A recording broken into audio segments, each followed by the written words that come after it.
Hey, in this video, we are going to talk about Indianapolis, the good, the bad, and the ugly. People can go on and on and on, of course, about the good in their city, and I can as well about Indianapolis. It has a lot of good, but it also has some bad, and it has some ugly as well. So we're gonna get into all of those things here in this video. Stay tuned.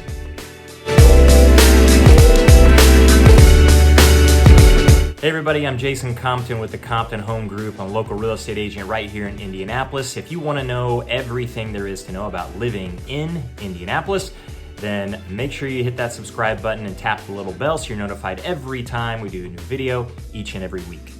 And we get calls, texts, and emails from people all over the country who are moving to Indianapolis.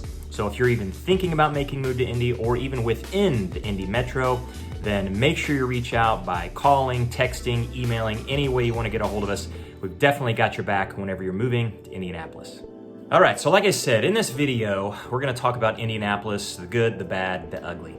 And everybody can easily talk about the good in their city, just really pretty much all day long. They could probably even talk about the bad. And the ugly, though, it's a lot of times the stuff that we want to push aside and really never talk about at all. But Indianapolis has it all. It has the good, it has the bad, and it has the ugly. Now, I would certainly say that it has a lot more good than it does bad, and it certainly has a lot more good than it does ugly. So we're gonna start with the good first, then we'll roll along to the bad and eventually get to the ugly. So if you wanna know exactly what that ugly is, then stick around to the end. So across the country and really across the world, Indianapolis is definitely known as a sports town. And that is a good thing, even if you really aren't a huge sports fan. But if you are, then Indianapolis is a great place to be. But if you aren't a sports fan, the sports here in Indianapolis actually help the city. So we have plenty of people coming in to see a number of different things throughout the entire year. First of all, we've got the biggest sporting event in the entire world in Indianapolis 500. So the tourism for that, people coming in to eat at restaurants, stay in hotels, and essentially spend money and pump money into the local economy. That's pretty big. And then the Indianapolis Motor Speedway, it has other races other than the Indy 500. It is the racing capital of the world. Plus there's drag racing here and different types of racing pretty much all year long. But the Indy 500, of course, is the biggest. But we've also got the Indianapolis Colts, we've got the Indiana Pacers, we've got the Indiana Fever, we have a AAA baseball team in the Indianapolis Indians, which is a farm club of the Pittsburgh Pirates. And that actually is a phenomenal place to see a baseball game. It's at Victory Field, right downtown. The views there truly are epic of downtown Indianapolis. It's one of the most fun things to do in Indianapolis. We have a hockey team called the Indy Fuel. We've got a soccer team called the Indy 11, and it just goes on and on and on. And then if you get into some of the colleges, like Butler University, they're here, very well known for the basketball, and it can kind of extend out from there almost endlessly as far as the sports are concerned. Another good in Indianapolis is that the food scene here has really exploded in the last 5 years or so. It has become one of those places, especially in certain neighborhoods, where we're seeing new restaurants pop up all the time with some really decorated chefs. So some unusual restaurants, unique restaurants, way outside the chains. And every single year we're seeing more and more pop up. Also, local breweries. I mean, 4 or 5 years ago, I thought the brewery scene had to be completely saturated. And I mean, I was completely wrong. So every single year, it seems like there are new breweries coming into existence. So if you love your beer, and even distilleries, so if you love all things distilled, then Indianapolis could be a pretty good fit for you. Now, I know there's a lot of places in the country that have a lot of new breweries, places like that are popping up, but Indianapolis is not alone. We have not reached that saturation point. Another thing about Indianapolis is the suburbs. The suburbs are absolutely incredible. There are several suburbs that are ranked high nationally in the top 10. I know Fishers and Carmel, they've been ranked up there in the top 10, even number 1 as far as best places to live in the country. So there's a number of reasons for that. Most of the suburbs have fantastic schools. So if you get into Fishers or Carmel or Avon, Greenwood, Zionsville, Westfield, Noblesville, Brownsburg, they all have great school systems and are absolutely known for that. Plus, the housing is actually still affordable. Now, some of the statistics can play a few tricks on you. If you look at just the average home price in Indianapolis compared to the rest of the country, that can be a little bit misleading, because when you get into some of the really popular neighborhoods in Indianapolis, like Fountain Square or just anywhere downtown and several of the others, it can get pretty expensive. I mean, if you want $1 million home, you're not gonna have any problem finding $1 million home around Indianapolis.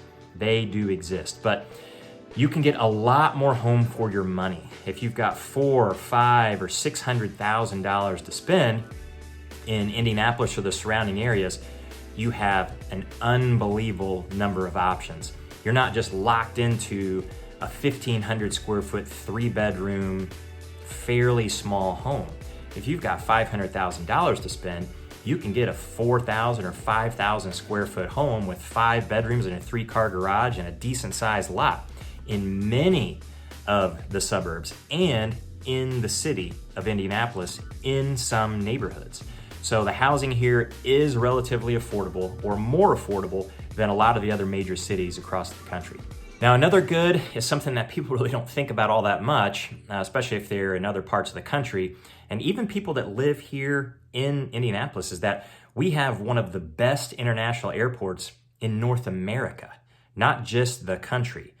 Indianapolis International Airport is fantastic. It is probably one of the easiest major airports to navigate. And that means parking is really pretty easy. And then in the airport itself, very easy to get around. It's not like some of the airports that you have out east or some of the major airports that you have out on the West Coast. It's much easier to navigate than that. Plus, Indianapolis is pretty centrally located, and there are tons and tons of direct flights, of course, to major cities, and then vacation spots as well, and even outside of the country. So it is something that's not really thought about a lot, but certainly an unbelievable good if you have to travel or if you like to travel quite a bit. Another good, and this could maybe be a subjective thing, but Indianapolis is in the Midwest. So it's a very big city, but it has a small town feel. It's very spread out, so it doesn't necessarily, at least in most places in Indianapolis, feel exceptionally crowded. Now, you can get into some places and yeah, it can certainly seem crowded, like right in downtown Indianapolis, there's gonna be a lot of people. But given that it feels small, then you kind of have that smaller town vibe, which can play tricks on people into thinking that Indianapolis is maybe a little bit smaller than it really is. But it's a great place to raise a family. Most cities in the Midwest are pretty tame. They're not as fast-paced as a West Coast city or an East Coast city. Or even a place like Chicago, which is a Midwestern city, but it's so big. It definitely has that big city feel. Indianapolis does not have that feel. So phenomenal place to raise a family and put down some roots and actually have your children grow up here. All right, so let's get into a little bit of the bad before we get to the ugly right at the end. So it's in the Midwest, so that means we don't have oceans, we don't have mountains. It's relatively flat, so if you're looking for things like that to do, you're not gonna find them very easily here. We do have reservoirs and lakes, streams, things like that, and especially in the southern part of the state, it gets hillier, and we have a huge national forest and plenty of hiking trails, mountain biking trails, but you have to travel outside of the city or a little bit of a distance to get to many of those things. Plus, it's in the Midwest, so the winters are kind of long, and since we don't have really a lot of things to do necessarily outside. We have a lot of things we can do inside, but a lot of things to do outside in the winter, it can make it seem like that winter is a little bit longer. I mean, it really starts to set in pretty hard once we get to the end of November, and then December, January, February, even March can be a pretty rough month, and into April it starts to improve, but even April can be a little bit up and down. So the winters are a little bit long, just like they are in a lot of Midwestern cities. Another bad thing about Indianapolis is that the mass transit is terrible. We have a city bus system, but it doesn't connect you with every part of the city. And if you live in the suburbs, you're out of luck. You just don't have mass transit at all. There's a brand new mass transit system called the Red Line, which just opened in 2019. And it has stops that are being put into it all the time, and there's plans for expansion, and it's been reasonably successful, but again, it doesn't hit every single part of the city. It hits some really popular neighborhoods and very populated neighborhoods and connects those with downtown Indianapolis, which takes care of a tremendous percentage of the workforce. But outside of that, I mean, you're stuck certainly with your own car or having multiple cars, and you're gonna be driving quite a bit, or with taxis. And we don't have a lot of taxis unless you're in downtown proper where you can walk outside and hail a taxi. If you live outside of that, you have to call them and they come and get you, just like with Uber and Lyft. So that's a little bit time consuming, and if you do that often, it of course can get a little bit expensive. So mass transit, bad, very bad. Now let's get into the ugly. And most places of course have an ugly. In Indianapolis, if you follow the news or you look at any statistics, given that it's a big city, it does not have a real attractive crime rate.